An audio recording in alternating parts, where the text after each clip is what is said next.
بسم اللہ الرحمن الرحیم، السلام علیکم ورحمۃ اللہ وبرکاتہ۔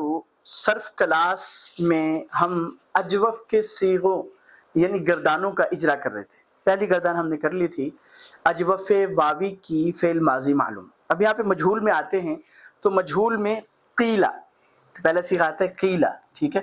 تو قیلا اصل میں کیا تھا؟ قویلا، ٹھیک ہے؟ اس میں ایک صورت تو یہ کہ واو متحرک واو کی حرکت نقل قیلا بھی والا قانون، لیکن ہم نے یہاں پہ نہیں پڑھا ہوا، تو ہم اس میں پہلے کیا کرتے ہیں کہ ہم واو کی حرکت کو گرا دیتے ہیں، ٹھیک ہے، اور کاف کو وہ کسرہ دے دیتے ہیں، ٹھیک ہے؟ پھر کاف کے واو ساکن آتا ہے، ماقبل مکسور ہوتی ہے، تو اس لیے میعاد جو ہم نے قانون پڑھا ہے اس کی وجہ سے ہم کیا کر دیتے ہیں، اس کو یا سے بدل دیتے ہیں، تو یہ قیلا ہو جاتا ہے، ٹھیک ہے؟ قیلا قیلا قیلو قیلت قیلتا قلنا۔ اب دیکھیں قلنا یہ سیم صیغہ آ رہا ہے معلوم میں بھی مجہول میں بھی، ٹھیک ہے؟ تو اب ہم نے کیسے فرق کرنا ہے؟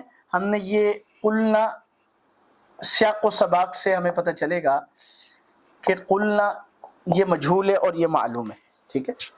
جیسے بعض اوقات کیا ہوتا ہے کہ ایک جیسے نام ہوتے ہیں لیکن بلدیت سے فرق پڑ جاتا ہے، ٹھیک ہے؟ ایک جیسے نام بلدیت بھی ایک جیسی ہو جاتی ہے، عمر سے فرق پڑ جاتا ہے۔ اسی طرح یہاں پر کیا ہوگا کہ جب سیم صیغے آئیں گے، ٹھیک ہے؟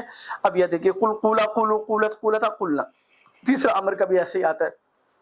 تو ہمیں جہاں کنٹیکسٹ میں اس کے جو سیاق و سباق ہے کہ جس جو ہے نا جس چیز کی ضرورت ہے وہاں پہ ہم اس کو وہ بنائیں گے، ٹھیک ہے؟ تو یہاں پہ کیا آ رہا ہے؟ قلنا، ٹھیک ہے؟ اب یہ اصل میں کیا تھا؟ قوولنا، پھر وہی قانون لگے گا کہ جو ہے واو کی حرکت نقل کر کے ماقبل کو دیں گے، ٹھیک ہے؟ قیل ابی علیہ قانون کے تحت، پھر واو کو یا سے بدل دیں گے تو قیلنا ہو جائے گا، پھر یا کو گرا دیں گے التقاء ساکن کی وجہ سے تو قلنا ہو جائے گا، چونکہ واو متحرک تھی ماقبل جو ہے پھر گر گئی تھی تو اس لیے ماقبل کو کیا دیں گے؟ ضمہ دیں گے، تو کیا ہو جائے گا؟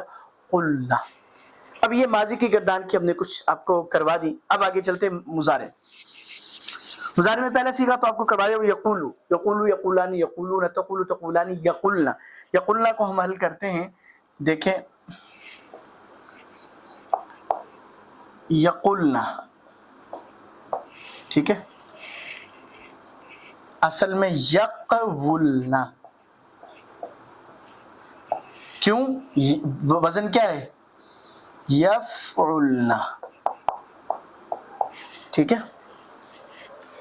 تو یقولنا، بات سمجھ میں آ گئی جی؟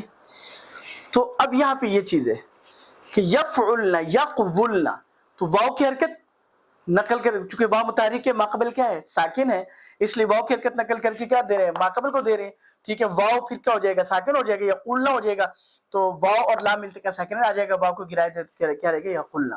اور یہ جو نون ہے یہ جمع مؤنث غائب ہے اور جمع مؤنث حاضر، ان کا نون نہیں گرتا کیونکہ یہ مبنی ہوتے ہیں، ان کا نون برقرار رہتا ہے، ٹھیک ہو گیا؟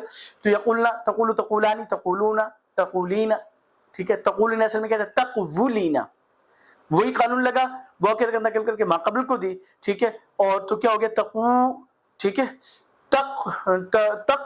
تقولینا تھا، واو کی حرکت نقل کر کے ماقبل کو دی تو تقولینا ہوا، تو سیم وہی مطلب وہی صیغہ ہو رہا ہے۔ آگے اقولو اصل میں کیا تھا؟ اقولو، اعوذ اعوذ، ٹھیک ہے؟